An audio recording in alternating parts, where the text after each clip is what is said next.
Good morning guys! For today's ulam, meron tayong itlog at dilis. Ipiprito lang natin siya guys. Pritong itlog at pritong dilis. Kasi wala si Amo. So, makakapagprito tayo ng ating pritong dilis guys. Good morning! So, ayan guys. Tara, let's eat itlog. Pritong itlog at pritong dilis guys.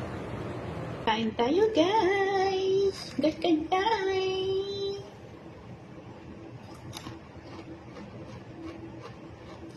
Nom nom nom nom nom. Pagtapos nito maglinis tayo ng electric pan. Bahay. Linis tayo ng bahay. Sasabihin ni Amo, puro ka na lang cellphone. Pagkagising mo, cellphone na.